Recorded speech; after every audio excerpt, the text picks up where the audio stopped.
The divorce papers landed on my kitchen table at 6:47 a.m., still warm from the printer. 24 hours earlier, I was convincing myself that one night with my husband's brother was just harmless comfort. Now I'm staring at legal documents that will destroy everything I thought I controlled. My name is Zephyra Grayling, and I'm about to tell you how the worst decision of my life unraveled faster than I ever imagined possible. The silence in our suburban townhouse had become suffocating. Malcolm hadn't spoken more than 10 words to me in 7 days, and each ignored attempt at conversation felt like a slap. He'd come home from his IT consulting job, grunt hello to our 7-year-old daughter Ari, and disappear into his home office with his laptop. "Daddy's always working now," Ari said Tuesday evening, poking at her mac and cheese. "He didn't read me a story last night." I felt the familiar surge of anger. Malcolm was making me look like the bad parent, the one who had to explain why Daddy was too busy for bedtime stories. "Daddy has important work projects, sweetheart," I lied, shooting a glare toward his closed office door. Later that night, I knocked on his door. "Malcolm, we need to talk." "I'm busy, Zephyra." His voice was flat, emotionless. "You've been busy for a week. Our daughter is asking questions." "Then answer them." The typing never stopped. I stood there for 5 minutes, listening to the relentless clicking of his keyboard. Finally, I went to our bedroom and texted my sister Nina. "He's doing it again. Complete shutdown. Won't talk to me, barely acknowledges Ari exists. I can't live like this." Nina responded immediately. "What triggered it this time?" I hesitated before typing back. The truth was, I didn't know. Malcolm had been fine Sunday morning, helping Ari with a puzzle, laughing at something on TV. By Sunday evening, he'd turned into a stranger. Nothing. He just decided to punish me for existing, I guess. "You deserve better than this emotional abuse, Zeph. You can't keep walking on eggshells in your own home." Emotional abuse. The words felt validating. That's exactly what this was. Malcolm using silence as a weapon, making me feel crazy for wanting basic communication from my own husband. Wednesday brought more of the same. Malcolm left for work without saying goodbye, came home and went straight to his office. When I tried to discuss Ari's upcoming parent-teacher conference, he responded with a non-committal grunt. "Are you planning to acknowledge that your family exists anytime soon?" I finally snapped Thursday morning. He looked up from his coffee, and for a moment I saw something flicker in his eyes. Hurt. Anger. But then the mask slipped back into place. "I'm acknowledging you right now." "This isn't acknowledging, Malcolm. This is tolerating. There's a difference." He stood up, rinsed his mug, and headed for the door. "I'll be late tonight. Don't wait up." The casual dismissal broke something inside me. I wasn't asking for grand gestures or romantic dinners.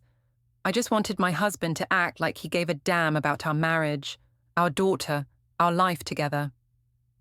That evening, after putting Ari to bed alone again, I found myself scrolling through my contacts.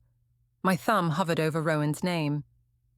Malcolm's younger brother had always been the easier Grayling to talk to, charming where Malcolm was reserved, emotionally available where Malcolm was closed off. Before I could second-guess myself, I typed, "Hey, do you have a few minutes to talk? Having a rough week?" The response came within seconds. "Of course. Want to call or meet up? I'm free." "Could I come over? I just need to get out of this house." "Absolutely, I'll make coffee." I checked on Ari, fast asleep, and left a note saying I'd gone to the store. The 15-minute drive to Rowan's apartment felt like an escape from prison. Rowan's apartment was everything our house wasn't: warm lighting, comfortable furniture, the smell of something other than Malcolm's perpetual stress. He opened the door with a concerned smile, and I immediately felt guilty for noticing how his gym instructor physique filled out his t-shirt. "You look exhausted," he said, pulling me into a brotherly hug that lasted just a moment too long. "I feel exhausted." I settled onto his couch, accepting the coffee he'd promised. I don't know what I did wrong this time, Rowan. He just shut down completely. Rowan sat beside me, close enough that I could smell his cologne. Malcolm's always been like that when he's processing something. Even as kids, he'd go silent for days when he was upset. But I'm his wife, not his childhood playmate. I deserve to know what's going on in his head. You absolutely do. His voice was warm, sympathetic. You shouldn't have to guess what you did wrong, especially if you didn't do anything. The validation felt like water in a desert. When was the last time someone had taken my side without question?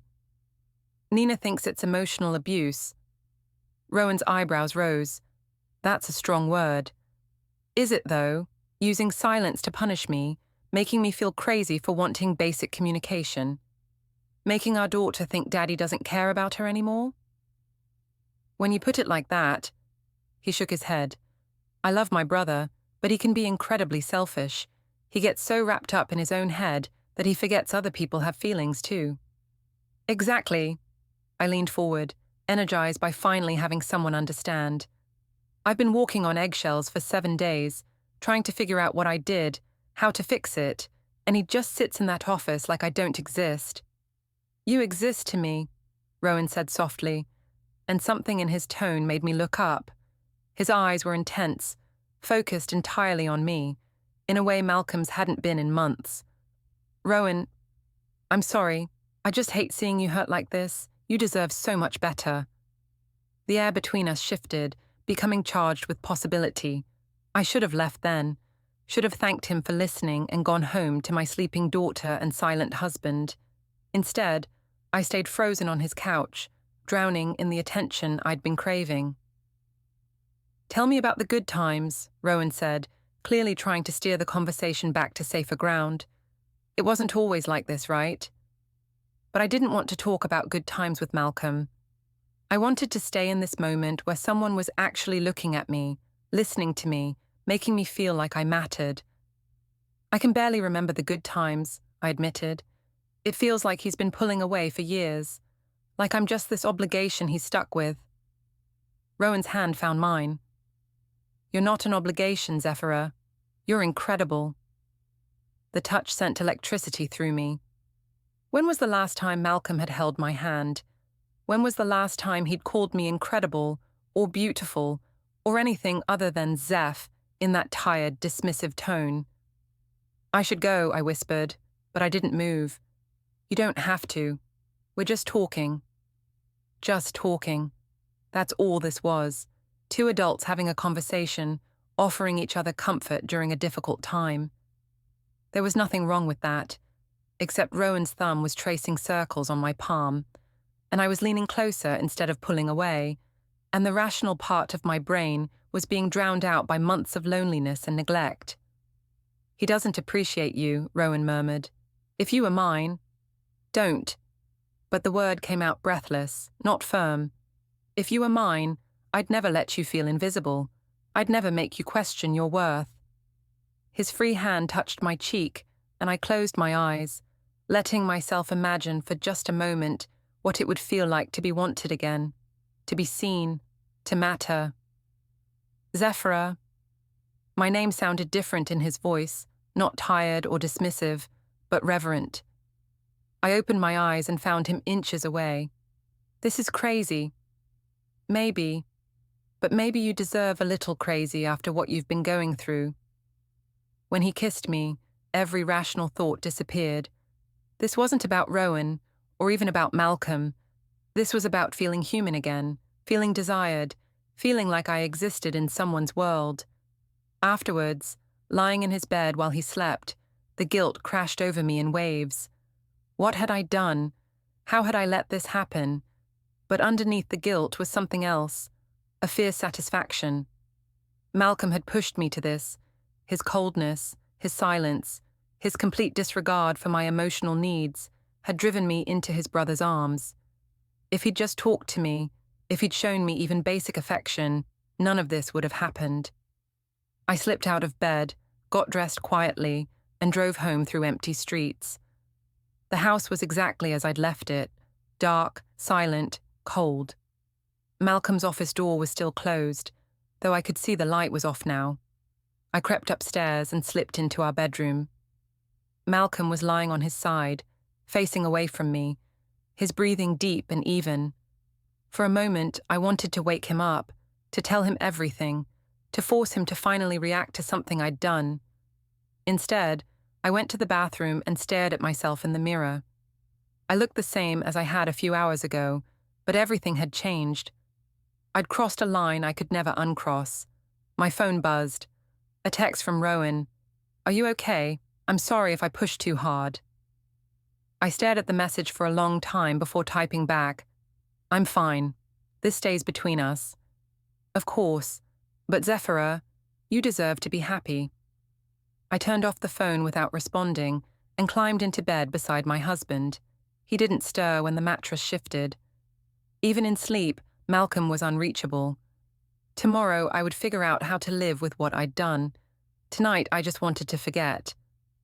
Sunday brunch at Rosetti's had been a Grayling family tradition for 3 years.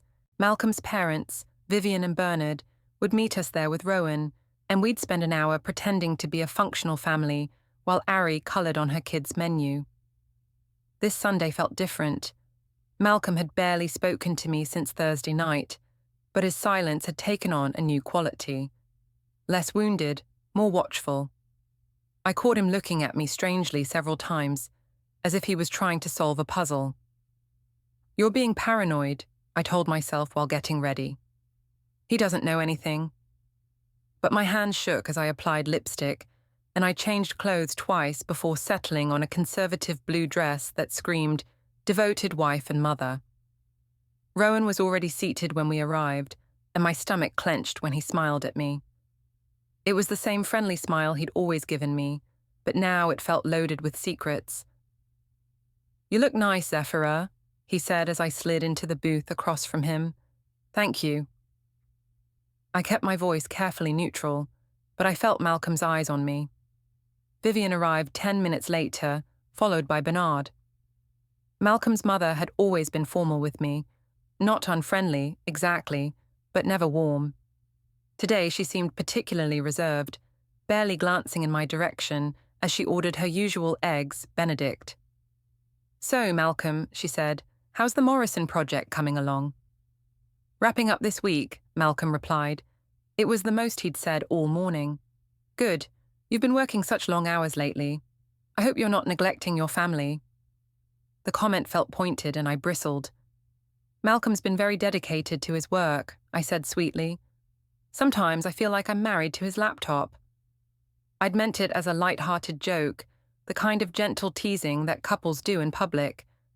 But Malcolm's jaw tightened, and Vivian's expression grew even more disapproving. "Marriage requires balance," Vivian said coolly.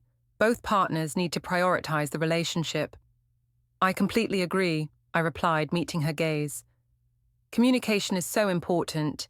When one person shuts down, it affects the whole family." Rowan shifted uncomfortably in his seat. "Maybe we should order. I'm starving." For the next 20 minutes, we maintained the pretense of normalcy. Bernard asked Ari about school. Rowan told a funny story about a client at the gym. Malcolm ate his pancakes in silence, while I overcompensated by being aggressively cheerful. But the tension was building. I could feel it in the way Vivian kept glancing between Malcolm and me, in the way Rowan avoided making eye contact with anyone, in the way Malcolm's knuckles were white around his coffee cup. "I need to use the restroom," I announced, standing abruptly. I was washing my hands when Vivian walked in. For a moment, we just looked at each other in the mirror, and I saw something in her expression that made my blood run cold. "Is there something you want to say to me, Vivian?" She turned to face me directly. "I think you know what I want to say." My heart was pounding, but I forced myself to stay calm. "Actually, I don't. If you have concerns about my marriage, maybe you should talk to your son." "Oh, I plan to. But first, I wanted to give you a chance to explain yourself." "Explain what exactly?" Vivian reached into her purse and pulled out her phone. She scrolled for a moment, then turned the screen toward me. It was a photo of Rowan's apartment building. Timestamp Thursday night at 9:23 p.m. My friend Mrs. Chen lives in that building. She mentioned seeing you leaving late Thursday night. Thought I might want to know. The bathroom suddenly felt like it was spinning. Rowan was helping me with something. I'm sure he was. Vivian's voice was ice cold. The question is, what are you going to do about it? Nothing happened, I said desperately. We just talked. Don't insult my intelligence, Zephyra. And more importantly, don't insult my son. Malcolm deserves better than this. Malcolm doesn't even talk to me. He's been ignoring me for over a week, treating me like I don't exist. I was lonely and confused, and Rowan was just being supportive. So this is Malcolm's fault. Vivian's eyebrows rose. You cheated on my son with his brother because he was having a difficult week at work. The word cheated hit me like a physical blow. I didn't plan for anything to happen. But it did happen, and now you have a choice. You can tell Malcolm yourself, or I will. Vivian, please, think about Ari. Think about what this will do to the family. I am thinking about my granddaughter. She deserves to grow up in a home built on honesty, not lies and betrayal. Vivian walked out, leaving me alone with my reflection. The woman in the mirror looked guilty, desperate, caught. Everything I'd tried so hard to hide was written across my face. When I returned to the table, the atmosphere had shifted again. Malcolm was staring at his phone, his expression unreadable. Rowan looked like he wanted to disappear. Bernard was focused intently on cutting his waffle, and Vivian was watching me with barely concealed disgust. Ready to go? Malcolm asked without looking up. Actually, Vivian said, I was hoping Zephyra and I could have a longer chat. Woman to woman. That's not necessary, I said quickly. We should get Ari home for her nap. I think it's very necessary, Vivian replied. Some things can't wait. Malcolm finally looked up from his phone, and I saw something in his eyes that hadn't been there before. Not hurt or confusion, but a cold, calculating anger that made my knees weak. Go ahead and chat, he said quietly. Ari and I have some errands to run anyway. Don't we, sweetheart? Can we go to the toy store? Ari asked hopefully. We'll see. Malcolm stood up, helped Ari out of the booth, and walked away without saying goodbye to me.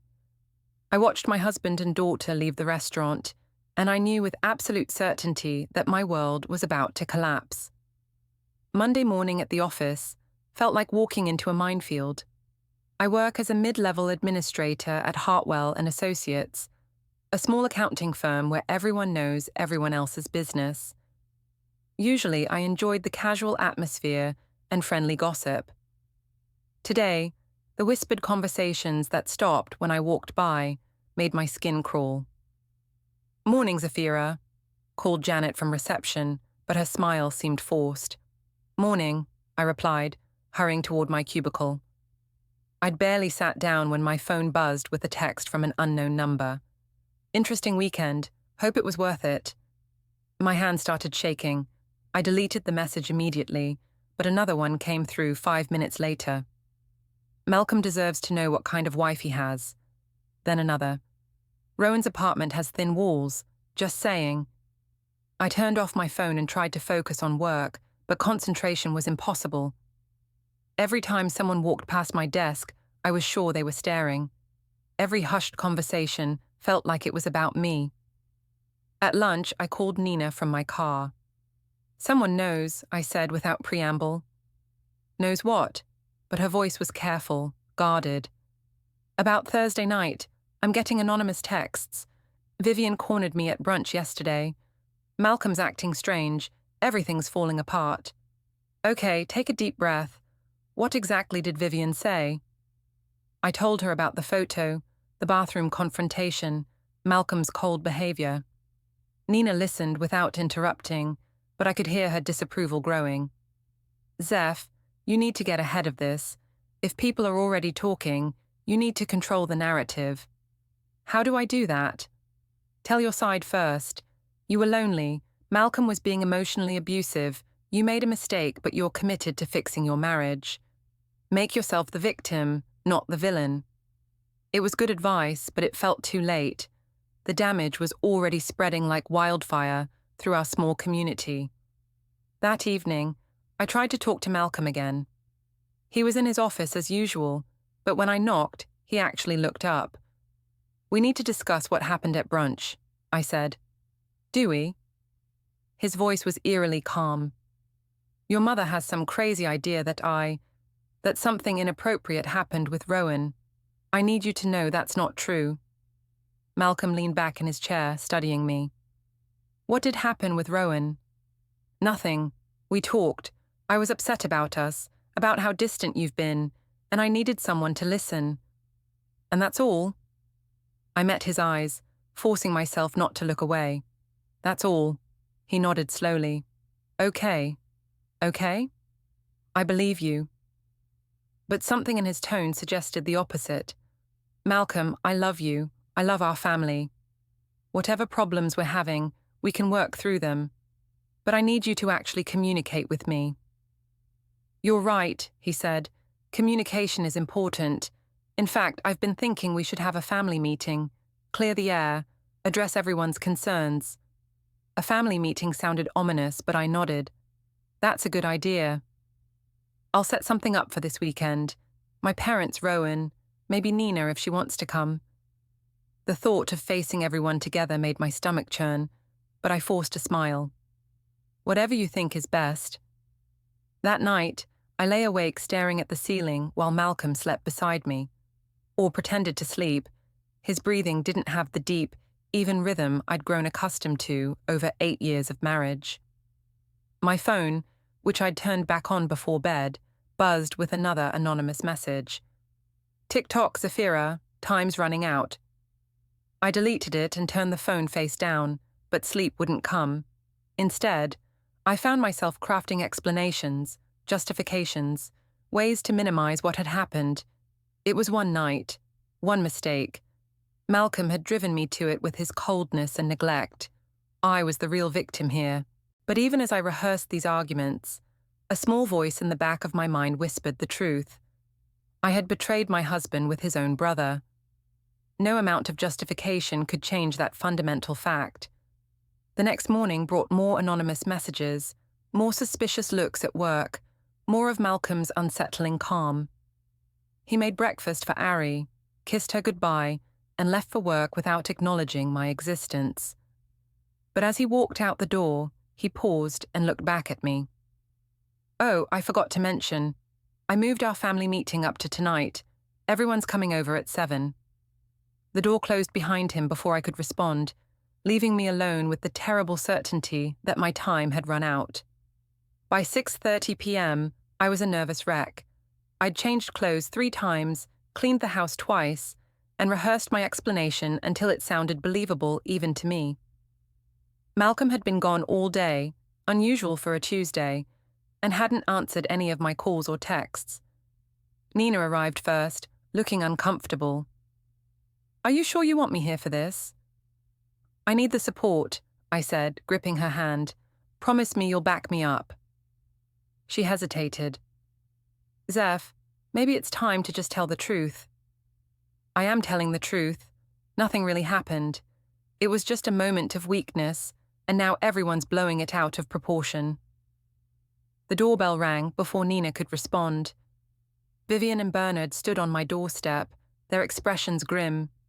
Behind them was Rowan, who looked like he was walking to his own execution. "Where's Malcolm?" Vivian asked, brushing past me into the living room. "He should be home any minute. Can I get anyone coffee? Water?" "This isn't a social visit," Bernard said quietly. It was the most words he'd spoken to me in months. Rowan caught my arm as I passed. "Zephyra, I'm sorry. I tried to talk them out of this, but..." "But what?" I whispered. "Malcolm knows. He's known since Friday." The room started spinning. "What do you mean he's known?" "He came to my apartment Friday morning. He had photos, timestamps, everything. I'm sorry, I had to tell him the truth." I sank onto the couch, my legs suddenly unable to support me. Malcolm had known for 4 days. 4 days of pretending everything was normal, of letting me lie to his face, of planning this ambush. The front door opened, and Malcolm walked in carrying a manila folder. Behind him was a man I didn't recognize, tall, well-dressed, carrying a briefcase. "Everyone, this is Jasper Lynn, my attorney," Malcolm announced. "He'll be facilitating tonight's discussion." "Attorney?" I stood up shakily. "Malcolm, what's going on?" "What's going on, Zephyra, is that I'm tired of being lied to." His voice was still calm, but there was steel underneath. "I'm tired of being manipulated, and I'm especially tired of being made to feel crazy for trusting my instincts." "I don't understand." "Mrs. Chen didn't just see you leaving Rowan's building Thursday night," Malcolm continued. "She saw you arriving. At 9:23 p.m., you left at 12:47 a.m., 3.5 hours for what you called just talking." The room was completely silent except for the sound of my heart pounding in my ears. "But that's not all," Malcolm said, opening his folder. "Rowan, would you like to tell everyone what you told me Friday morning?" Rowan looked like he was going to be sick. "Malcolm, please. Tell them. Zephyra and I, we slept together." The words came out in a rush. "It was a mistake, a horrible mistake. I'm sorry," Nina gasped. Vivian closed her eyes. Bernard shook his head in disgust. "There it is," Malcolm said. "The truth. Finally." I found my voice. "Malcolm, let me explain." "Explain what? How you manipulated my brother into betraying me? How you've been gaslighting me for days, making me feel guilty for working late when you were the one destroying our marriage? You ignored me for a week. You made me feel invisible." "I was working on a surprise for our anniversary," Malcolm said quietly. "I've been planning a trip to Hawaii, the one you've been wanting for 3 years. I was working late because I was trying to finish the Morrison project early so I could take 2 weeks off." The words hit me like physical blows. "What?" "I was distant because I was stressed about keeping it a secret. I wanted everything to be perfect." He pulled a travel itinerary from his folder. "First-class flights, beachfront resort, the works. I was going to surprise you this weekend." The room was spinning again. I reached for the couch, missed, and stumbled. "But instead of talking to me about feeling neglected," Malcolm continued, "you decided to sleep with my brother, and then you lied about it, repeatedly." "It was one mistake," I said desperately. "One night. It didn't mean anything." "It meant everything," Vivian said coldly. "It meant you chose to betray your husband and destroy this family rather than have an honest conversation." "I was lonely. I was hurt. Malcolm was treating me like I didn't exist." "So you decided to make sure I never could again," Malcolm said. "Congratulations, Zephyra. You succeeded." Jasper cleared his throat. "Perhaps we should discuss the practical matters." "What practical matters?" I asked, though I was afraid I already knew. Malcolm pulled more papers from his folder. "Divorce papers. I'm filing for dissolution of marriage on grounds of adultery. I'm also requesting full custody of Ari." "Full custody? You can't take my daughter away from me." "I can and I will. Ari doesn't need to grow up thinking this kind of behavior is acceptable." "This is insane. One mistake and you're destroying our entire family." "I'm not destroying anything," Malcolm said. "You already did that." Nina finally spoke up. "Malcolm, maybe you're being a little harsh. People make mistakes. Zephyra loves you." "Does she?" Malcolm turned to me. "Do you love me, Zephyra? Or do you love the idea of being married, the security, the status, the comfortable life I provide?" "Of course I love you." "Then why?" For the first time, his composure cracked slightly. "Why him? Why my brother?" I opened my mouth, but no words came. How could I explain that it wasn't about love or desire, but about feeling seen, feeling wanted, feeling like I mattered?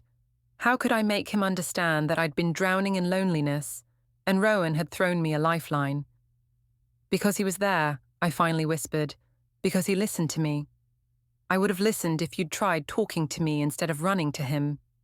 "I did try. You shut me out." "For 1 week. You couldn't handle 1 week of me being distracted by work, so you destroyed 8 years of marriage." The finality in his voice terrified me.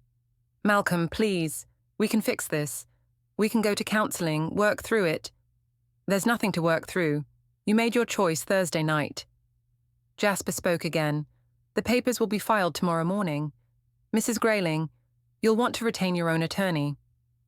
I looked around the room at the faces staring back at me. Vivian's disgust, Bernard's disappointment, Nina's uncertainty, Rowan's guilt, Malcolm's cold determination. Where's Ari? I asked suddenly. At my sister's house, Malcolm replied. She doesn't need to see this. She's my daughter too.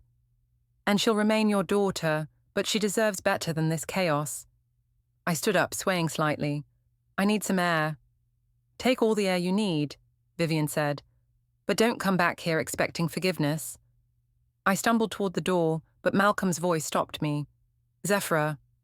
I turned back, hoping to see some softness in his expression, some sign that this was all a nightmare I could wake up from. Instead, I saw a stranger. You'll be hearing from my attorney, he said. Don't contact me directly anymore. All communication goes through Jasper. I walked out of my own house into the cool evening air, leaving behind the life I'd thought was mine to control. The anonymous texts, the whispered gossip, the family confrontation, it had all led to this moment. As I sat in my car, staring at the home I might never live in again, one thought kept repeating in my mind. How had one night of comfort turned into the complete destruction of everything I'd built? But deep down, I knew the answer. It hadn't been one night. It had been years of taking Malcolm for granted, of prioritizing my own needs over our marriage, of believing that love meant never having to face consequences for my actions. Now, the consequences had arrived, and they were more devastating than I'd ever imagined possible. 3 days later, I sat in Jasper Lynn's law office, flanked by my hastily hired attorney, David Morrison. Across the polished conference table, Malcolm looked calm and prepared, with Jasper beside him and a thick folder of evidence in front of them. Let's begin, Jasper said, opening his laptop.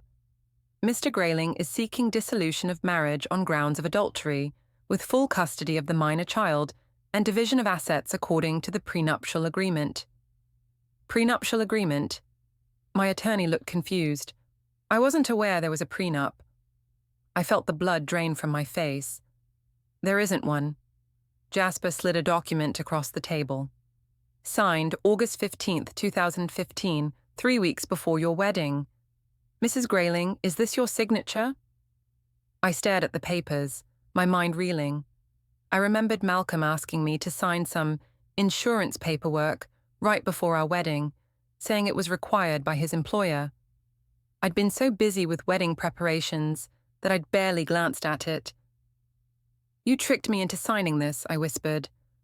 I asked you to read it, Malcolm said quietly. You said you trusted me to handle the boring legal stuff. The prenup is quite clear, Jasper continued. In the event of divorce due to infidelity, the unfaithful spouse forfeits claim to marital assets and shared custody reverts to the injured party. This is ridiculous. I turned to my attorney. Can't we fight this? David Morrison looked uncomfortable. The document appears to be legally binding, and given the evidence of adultery. What evidence? I demanded, though I dreaded the answer. Jasper opened his folder with the efficiency of a surgeon. Security camera footage from Mr. Rowan Grayling's apartment building showing Mrs. Grayling entering at 9:23 p.m. and leaving at 12:47 a.m. on Thursday, October 12th. He placed a series of still images on the table. There I was, clear as day, walking into Rowan's building, looking around nervously as if checking for witnesses. Rideshare receipts for the same time period, charged to Mrs. Grayling's credit card. More papers hit the table. I remembered using my Uber app, never thinking about the digital trail I was leaving. Text message conversations between Mrs. Grayling and her sister, Nina Harper, in which Mrs. Grayling admits to the affair and expresses no remorse. I never admitted, I started, but then I saw the screenshots, messages I'd sent to Nina over the past few days, including one where I'd written, I don't regret Thursday night. Malcolm drove me to it with his coldness. How did you get these? I asked frantically. Mrs. Harper provided them, Jasper said simply. I stared at him in shock. Nina gave you my private messages? Mrs. Harper was subpoenaed yesterday. She was legally obligated to turn over relevant communications. The betrayal hit me like a physical blow. My own sister had turned against me. There's more, Jasper continued. A sworn statement from Mr. Rowan Grayling detailing the events of October 12th, including Mrs. Grayling's admission that she was seeking revenge against her husband. That's not what I said. According to Mr. Rowan Grayling's statement, you told him, and I quote, Malcolm needs to learn that actions have consequences. If he's going to treat me like I'm invisible, maybe I should give him something real to ignore. I had said something like that, in the heat of the moment, but it sounded so much worse when read aloud in a lawyer's office. Finally, Jasper said, we have Mrs. Grayling's own social media posts from the past week, in which she publicly blamed her husband for her actions and showed no genuine remorse. He showed screenshots of my Facebook posts, rants about emotional abuse, about being driven to desperate measures, about people judging me without knowing the whole story. I was defending myself, I said weakly. You were publicly humiliating your husband while refusing to take responsibility for your choices, Malcolm said. It was the first time he'd spoken directly to me since the meeting began. My attorney leaned over and whispered, Zephyra, I think we need to consider a settlement. The evidence is overwhelming. What kind of settlement? I asked, though I already knew I was beaten. Jasper consulted his notes. Mr. Grayling is prepared to be generous, despite the circumstances. You'll retain your personal belongings, your car, and your 401k. He'll provide temporary spousal support for 6 months to help you get established independently. And Ari, supervised visitation every other weekend, pending completion of a parenting class and psychological evaluation. Psychological evaluation? I stood up shakily. You're making me sound like I'm dangerous. You betrayed your family, Malcolm said quietly. You lied repeatedly. You showed no remorse. You publicly humiliated me and tried to turn our friends and family against me. I need to know that you're capable of putting Ari's needs before your own. The room was spinning. 6 months ago, I'd been a wife and mother with a comfortable life and secure future. Now I was about to become a divorced woman with supervised visitation and 6 months to figure out how to support myself. I need to think about this, I said. You have 24 hours, Jasper replied. After that, we proceed to court, and the terms will be much less favorable. As we left the law office, my attorney pulled me aside. Take the deal, Zephyra. If this goes to court, you could lose visitation entirely. That evening, I sat in Nina's guest bedroom, the only place I had to stay, staring at the settlement papers. Nina hadn't spoken to me since I'd arrived, clearly regretting her decision to turn over my text messages. My phone rang. Rowan's name appeared on the screen. What do you want? I answered. I'm sorry, he said. I'm so sorry about all of this. Are you? Because you seemed pretty eager to throw me under the bus. Malcolm had evidence, Zephyra. Photos, receipts, everything. I had to tell the truth. The truth according to who? You made it sound like I seduced you. Didn't you? His voice was quiet. You came to my apartment. You initiated everything. You told me Malcolm deserved it. The words hung in the air between us. Had I seduced him? Had I been so focused on my own pain and anger that I'd manipulated him into betraying his brother? I was hurting, I whispered. I know, but that doesn't make what we did okay. After he hung up, I looked at myself in Nina's guest room mirror. The woman staring back at me was a stranger, hollow-eyed, desperate, broken. This wasn't who I'd meant to become, but maybe it was who I'd always been, underneath the wife and mother facade. Maybe Malcolm had seen through my act years ago and had just been waiting for me to prove him right. The next morning, I signed the settlement papers. 2 weeks later, I moved into a studio apartment across town. Malcolm had been true to his word.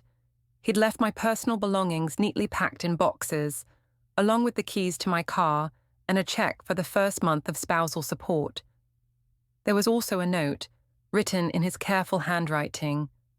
I hope you find whatever it was you were looking for. For Ari's sake, I hope you find it soon. My first supervised visit with Ari was scheduled for the following Saturday. I had no idea what I would say to my 7-year-old daughter about why Mommy and Daddy weren't living together anymore, why she couldn't come to my new apartment, why everything had changed so quickly. But as I unpacked my boxes in the tiny space that was now my home, I realized that Malcolm had been right about one thing. I had made my choice that Thursday night.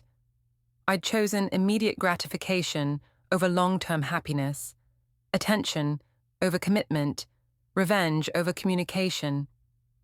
Now I was living with the consequences, and they were more devastating than I'd ever imagined possible. The divorce papers arrived the next morning, stamped and official.